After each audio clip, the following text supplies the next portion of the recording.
최근 러시아는 루블화 가치가 급락하면서 식재료 값이 300%가 오르며 최악의 인플레이션을 기록하고 있습니다. 올해 들어 루블화의 가치는 40% 가까이 급락했고 다국적 기업들은 앞다투어 러시아를 떠났습니다. 특히 서방의 IT 기업 없이는 은행, 통신, 운송, 항공 시스템, 대국민 시스템, 전쟁 시스템까지 모두 정지되는 상황이 벌어집니다. 이를 두고 러시아가 석유 시대로 돌아가고 있다고 말하고 있습니다. 이렇게 러시아인들의 일상이 완전히 무너져가고 있는 상황에서 푸틴은 어이없는 말을 했습니다. 푸틴은 결국에는 이런 제재는 우리의 독립, 자급자족, 주권의 증가로 이끌 것이라고 말한 것입니다. 푸틴은 자국민에게 가짜뉴스와 선동으로 자신의 뜻을 이루려고 하고 있는데 지난 10일 푸틴이 러시아군이 우크라이나 침공에 실패했다는 이유로 최고위급 장성 8명을 전격 해임시켰다는 소식이 전해졌습니다. 앞서 푸틴 대통령은 정보기관인 연방보안국의 정보 실패에 분노하고 있다고 했는데 이번에 알려진 사실은 더 큰 것이었습니다. 11일 새벽 BBC는 러시아 탱크 부대가 우크라이나군에 매복 공격을 받는 장면을 올렸습니다. 주위지에 서 있는 러시아 탱크들은 속수무책으로 공격당하고 파괴되었습니다. 중요한 것은 이 공격으로 러시아 탱크 연대의 사령관이 죽은 것입니다. 이 영상을 본 네티즌들은 전차는 헬기와 같은 공격의 주역이라 방공부대와 함께 다녀야 하는데 탱크 부대만 홀로 움직이고 있었다면서 진짜 전술이 개판이라고 했습니다. 또한 하루 전에 러시아 제33 자동차와 소총연대 사령관 유리 아가르코프 대령이 사망한 것도 알려졌습니다. 푸틴은 이번 우크라 공격 실패의 책임을 물고 최고위급 장성 8명을 해임시켰는데 지금 전장을 지휘하는 사령관들도 하나둘씩 사라지고 있습니다. 한 커뮤니티에는 지금 러시아 군인들이 사용하는 장비가 올랐는데 너무 노후화된 장비를 쓰고 있다는 게 믿기지 않지만 현실이라고 했습니다. 이런 가운데 알리나 플로로바 우크라이나 전 국방차관의 인터뷰가 주목받았습니다. 그는 러시아가 아직도 제공권을 장악하지 못한 이유를 사기가 충만하고 기술적인 면에서도 훌륭하기 때문이라고 했습니다. 그러면서 키우의 유령이라는 말을 들어봤냐며 이 팔려의 얼굴은 모르지만 혼자서 러시아 제트기 6, 7대를 격추시켰다는 신화가 사람들에게 용기를 북돋아주고 있다고 했습니다. 또한 그는 러시아군은 그동안 전쟁 경험이 거의 없어서 이렇게 중무장한 정규군과 처음 전투를 했고 이 때문에 우크라보다 10배 큰 피해를 입었다고 했습니다. 그는 우크라이나군은 러시아 전차를 많이 파괴시켰지만 그뿐만 아니라 많이 빼앗았다고 했습니다. 결국 푸틴의 예상과 달리 우크라이나의 저항이 거센 데는 이유가 있다는 것이었습니다. 그럼에도 그는 푸틴이 앞으로 핵무기를 쓸 수 있다고 경계심을 나타냈습니다. 최근 전쟁에 나선 우크라이나 최연소 의원이 한국을 언급해 주목받았습니다. 2년 전 24살의 나이에 우크라이나 역대 최연소 의원 타이틀을 얻은 스비아토 슬라포 유라시는 어깨에 AK-47 소총과 방탄조끼를 입고 수도 키이우 시내를 순찰하고 있습니다. 그는 며칠째 쪽잠을 자고 하루에 한 끼밖에 먹지 못하고 있는 상황이지만 사회 꼭대기에 있는 지도자부터 평범한 시민들에 이르기까지 모든 사람이 함께 러시아를 몰아내려 안간힘을 쓰고 있다. 우리는 이기고 있다 라고 강조했습니다. 그는 이번 러시아의 우크라이나 침공은 제2차 세계대전 이후 가장 큰 규모의 영토 침공이라고 했습니다.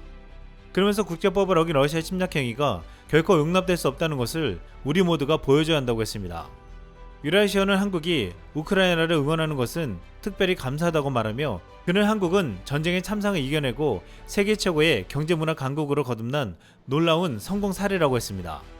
그러면서 한국은 우리처럼 비극을 겪는 나라도 언젠가 정상에 설 수 있다는 희망이자 본보기라고 치켜세웠습니다. 그는 또한 전쟁이 끝난 후 우크라이나를 재건할 때 한국으로부터 많이 배우고 여러 시도를 할 수 있기를 바란다고 덧붙였습니다. 또한 2002년부터 4년 동안 주한 우크라이나 대사관에서 근무했던 안드리 니콜라엔토 의원도 러시아 전면 침공 후 양복을 벗고 총을 들었다며 한국에 대해서 말했습니다. 그는 푸틴과 그의 친구들은 아주 큰 실수를 했다고 말하며 우크라이나의 인의 피와 DNA에는 굴복하지 않는 전사의 정신이 깃들어 있어요. 푸틴 일당은 그걸 간과했어요. 마치 크림반도가 강제 병합되던 2014년의 상황처럼 하루 이틀 내에 끝낼 수 있을 것이라고 생각했을 것이라고 했습니다. 그는 가족들을 수도 키이우 밖으로 피신시키고 자신은 수도를 지키기 위해 총을 들었습니다. 앞으로 그는 러시아를 몰아내고 향후 우크라이나를 재건할 때 한국 인맥을 총동원하겠다는 포부를 말했습니다. 그는 우크라이나에서 한류가 인기라며 앞으로 한류를 넘어서 과학과 방위산업, 원자력 등 두 나라가 함께할 수 있는 분야에서 함께하고 싶다고 했습니다. 무엇보다 이번에 우크라이나는 인근의 나토 국가들이 그동안 경쟁적으로 도입했던 한국의 K9 자주포에 관심을 가지면서 이 무기를 K2 특별전차 등과 함께 도입을 시도할 것이라는 전망이 커지고 있습니다. 그동안 러시아 편에 들어왔던 중국이 지난 10일 처음으로 이번 사태를 전쟁으로 부르면서 조속한 휴전을 촉구했습니다. 러시아는 지난달부터 우크라이나 침공을 줄곧 특별 군사작전이라고 부르면서 침공이 아니라고 우겼고 중국도 이에 동조해왔습니다.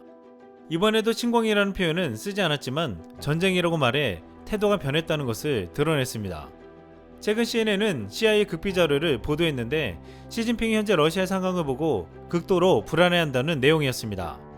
러시아 이번 침공으로 서방이 단결해서 무시무시한 경제 제재를 하는 것을 보고 앞으로 대만을 침공하면 이렇게 되는구나를 미리 체험해 볼 수 있었다는 것입니다. 중국은 지금 부당한 러시아 침공을 지지해서 국제적 위상이 하락하고 지난 30년 중 경제 성장은 최저치로 둔화되었습니다. 또한 최근 중국 기업들은 러시아를 도우려다가 낭패를 당하기도 했습니다. 러시아 휴대폰 시장에서 삼성과 애플이 철수하자 중국 기업들은 환호했습니다. 휴대폰뿐만 아니라 다국적인 글로벌 기업들이 러시아를 떠나면서 중국 기업들은 기회라고 했습니다. 특히 휴대폰에서 가장 큰 점유율을 차지하고 있는 샤오미와 기타 중국 스마트폰 기업들은 큰 수혜를 입을 줄 알았습니다. 하지만 현실은 예상과는 달랐습니다. 달러 대비 루블화 가치가 35% 넘게 폭락하면서 러시아에 진출한 중국 기업들의 수익성이 악화된 것입니다. 떨어진 화폐 가치에 맞추려면 제품 가격을 크게 올려야 하지만 현지 경제 상황이 급속도로 나빠지고 있어 이마저도 여의치가 않습니다. 이 때문에 러시아에 있는 무역업체들은 환율 리스크 탓에 중국 스마트폰의 신규 주문을 중단하고 있는 것으로 알려졌습니다.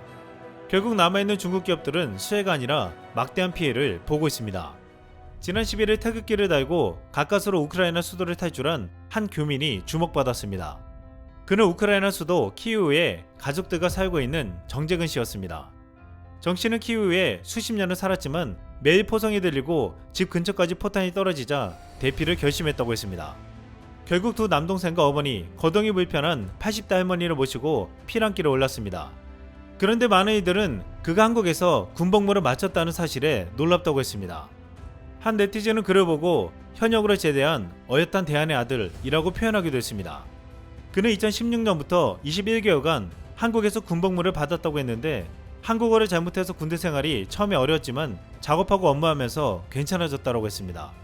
우크라이나에 왔다가 현지인과 결혼해 정착한 정 씨의 아버지는 시민들을 돕기 위해 우크라이나에 남았다고 했습니다. 지금 러시아군은 키이우를 향해 5km를 전진하면서 곧 대규모 공습을 할 것으로 예상되고 있습니다. 러시아군의 대규모 공격이 예상되는 가운데 한 커뮤니티에서는 전쟁을 준비하는 우크라이나인들의 모습을 담은 사진이 올라왔습니다. 한 네티즌은 이 사진을 보고 이렇게 말했습니다. 이게 남일이 아니다. 북한이 망하면 중국은 한민족 핑계를 대며 땅을 넘볼 것이고 일본은 다시 국내 전쟁에 개입하여 식민 지배를 할지도. 이상 쓸망이었습니다.